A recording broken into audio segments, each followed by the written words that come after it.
Do you realize he continued to play Joel Embiid through the third quarter and until the 9-minute mark of the fourth? What are you doing? Or at least give, normally, especially in a game like this, okay, they're down 21 at the half. At least give them the first 5 minutes. Okay, if we can cut it down to 12, we can get it down to 10. No. Then we good. No. Skip, you can't take him out there. Okay. What are you doing? Are you trying to sweat the flu out of him through the third and fourth quarter? Or I even tweeted this. Is it some weird way quitting on his team?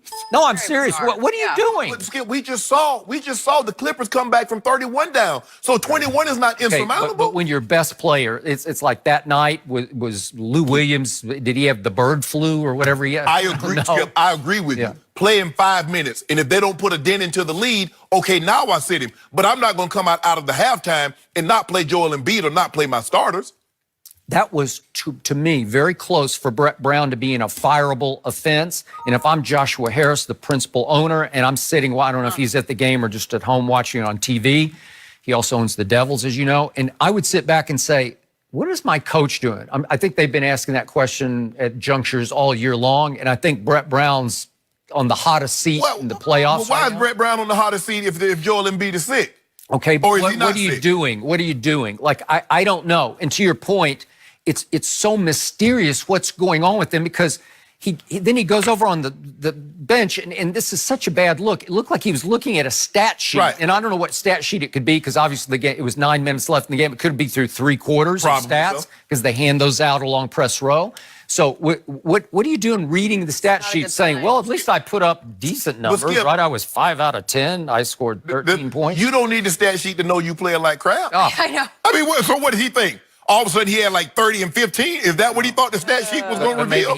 Maybe he's thinking to himself, I don't know. Well, I made 5 of 10 shots. That doesn't look so bad. I don't know. As if we didn't watch. But there's that big glaring 8 over there in that far column, which is the turnover column. But Skip, you keep harping that he's the best player in the East, while these other players, you see Kawhi, you see Giannis, you see what they do on a nightly basis. And when they have a bad game, they bounce back with a tremendous game. Now, we've seen back-to-back games from Ben Simmons. And see what happened with you, and you fell into the trap in game 2. They won with Joel Embiid scoring 12 points. And everybody's like, ooh, the Sixers. I'm like, they're not winning with Joel Embiid not being dominant. Okay, what happened in game 3? He was dominant, 33 and 10. In 5 blocks. And then he turns around and all of a sudden the flu jumped on him. The flu jumped on him, but it had been jumping on him all along because we were told 2 weeks ago he had 2 viruses at once. Yeah. Never heard of that one before. And again, when these teams say these things, West Nile? Well, it was West Nile and bird flu all together, I guess. I don't know. I don't know. Influenza. I don't know. It doesn't. And the thing is, Skip, when you get out there,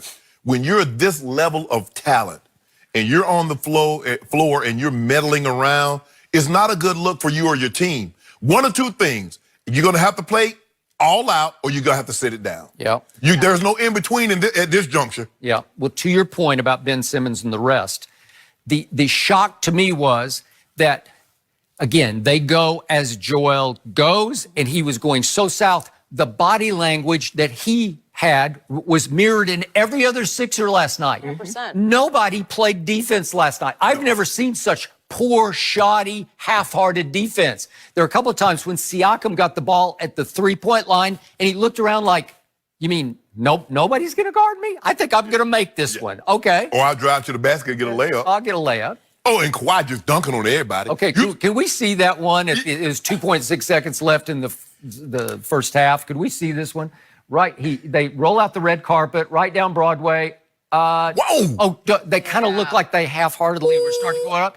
Nobody contested it at the rim. Do you blame them? I do. I blame them. You want to be on a poster? Hugely, Do you want to be on somebody's wall? And Ian Eagle on TNT just went crazy, and I'm like, he just dunked on nobody. Everybody. Nobody. He jumped on the Liberty Bell, Ben Franklin, everybody. Did he? Well, yeah, Geno's Philly cheesesteak. He dunked on everybody. Yeah, well, this was in Toronto, so you're going to have to come up with some Toronto references. And, I was looking at the silver lining for Toronto. What's the silver lining? At least they didn't have to worry about having a close highly contested fourth quarter in which number 2 might disappear. Don't do that, Skip. He might miss 4 free throws. He might have 2 crucial late turnovers, and you dodged that last night. You didn't have to worry. Well, he said, well, I already got 35, so I don't really need to do any more damage. Really? Yeah, this game was over. Did he have 35? No, he had 21. Nice 21 and 13. Can I interest you in that? Can I interest you in that, Skip? Would you like? Who's the leading scorer? You know what, Skip? You see what you do? You see what you did right there, Skip? Pascal Siakam. Yes. Woo, he's coming, right? Woo. Is he not? He just might be their best player. I don't know. Who knows? I don't know. You know. You're not gonna say you covered this game since the mid-70s. I like Siakam a lot. I like Siakam. And by the way, he's playing hurt because he injured himself when he kicked right when he. Remember that? Spoke that a calf injury. Yeah. Look, you know the importance of a game 5, Skip. Especially if you can steal this thing on the road, you go home with a chance to close it out. No, but he steps on the floor and he does not want to be on the floor. You have to stop that. You have to pull him immediately and just say, you're shut down for the rest of the night. Well, clearly they didn't see him walking into the building. Because if I saw him walking into the building, I'd say, son, you're not playing tonight. I was just going to say that. Because sometimes, Skip, you got to save a player from himself. Yep. Because, it's in us to go out there. We feel we can help the team no matter the situation. Because they're saying, well, 15, 20% Joel Embiid is better than a Boban. Boban actually played pretty well down there. Skip, I mean, come on down. He played the last 6 minutes of the game. He made 3 out of 4 shots. I was thinking, well, at least somebody did something tonight. Skip. Play him. The game, I don't know. The game was over. Yeah. As you just mentioned, they were down 40. So what was he going to do? They're not a 40-point shot. Yeah. So the outlier here is game 3. The aberration is game 3, the Mark Jackson game. Yeah. The game in which Mark Jackson decrees that he should be considered in the conversation with the all-time best big men ever. And I told you the next day, well, I got no problem with that, except the problem is he's always hurt or something. Sure. Now it's not just injuries.